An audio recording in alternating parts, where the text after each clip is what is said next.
क्या आपने कभी सोचा है कि अच्छे इंसानों के जीवन में भी अचानक सब कुछ क्यों बिगड़ने लगता है? क्यों मेहनत के बाद भी सफलता दूर हो जाती है? क्यों बिना गलती के भी दुख मिलता है?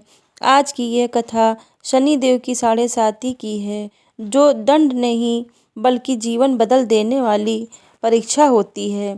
उज्जैन नगरी के राजा विक्रमादित्य धर्म और सत्य और न्याय के प्रतीक थे। उनके दरबार में कोई भी व्यक्ति न्याय के बिना नहीं लौटता था। एक दिन राजसभा में नवग्रह की चर्चा चल रही थी।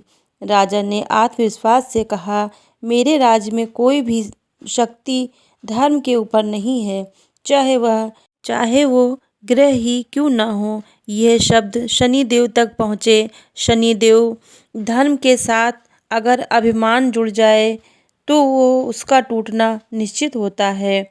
कुछ समय बाद शनिदेव राजा के स्वप्न में आए और कहा, राजन, तुम्हारी साढ़े साती प्रारंभ होने वाली है। राजा ने शांत स्वर में उत्तर दिया, यदि यह मेरे कर्मों का फल है तो मैं इसे स्वीकार करता हूँ। शनिदेव मन ही मन सोचने लगे, देखते हैं यह सब छिन जाएगा तब भी यह धैर्य बनाए रखता है या नहीं। साढ़े साती के प्रारंभ होते ही राजा के जीवन में अजीब घटनाएं होने लगी। मंत्री विश्वासघात करने लगे, प्रजा भड़काई गई, राज छिन गया, राजा को नगर से निकाल दिया गया। राजा के सामने लोग सिर झुकाते थे। आज वही राजा भूखा प्यासा भटक रहा था, परंतु कभी शनिदेव को दोष नहीं दिया। एक दिन उन पर चोरी का झूठा आरोप लगाकर उन्हें जेल में डाल दिया गया।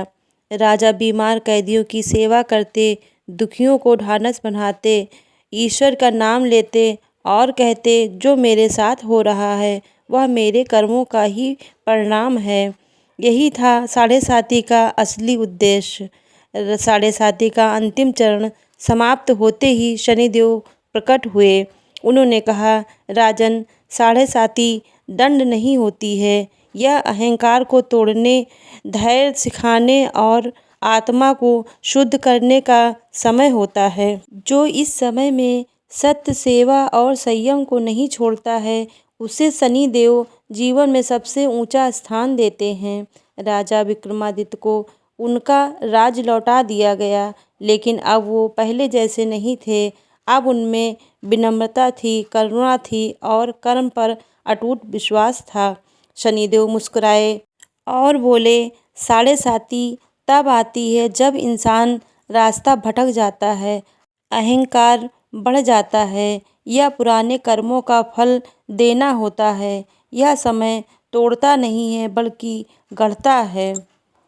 अगर आपके जीवन में भी साढ़े साती का दोष चल रहा हो तो आप भी घबराएं नहीं, अच्छे कर्म करें, दीन दुखियों की सहायता करें। साढ़े साती का शुभ फल पाने के लिए विशेष उपाय करना चाहिए। शनिवार के दिन पीपल के पेड़ के नीचे सरसों के तेल का दीपक जलाना चाहिए। शनिवार के दिन काले तिल का दान करना चाहिए। गरीबों में कंबल बांटना चाहिए और शनिदेव जी का मंत्र ओम शम शनिदेवाय नमः का 108 बार जाप करना चाहिए। हर शनिवार को हनुमान चालीसा का पाठ करें, जिससे शनिदेव अति प्रसन्न होते हैं, जीवन में आई सारी बाधाओं को दूर करते हैं, आपके जीवन में चल रही सारी समस्याओं को वो दूर करते हैं। अगर आपको यह कथा पसंद आई हो तो वीडियो को लाइक करें, शेयर करें और चैनल को सब्सक्राइब करें। कमेंट में ओम शम शनिदेवाय ज़रूर लिखें।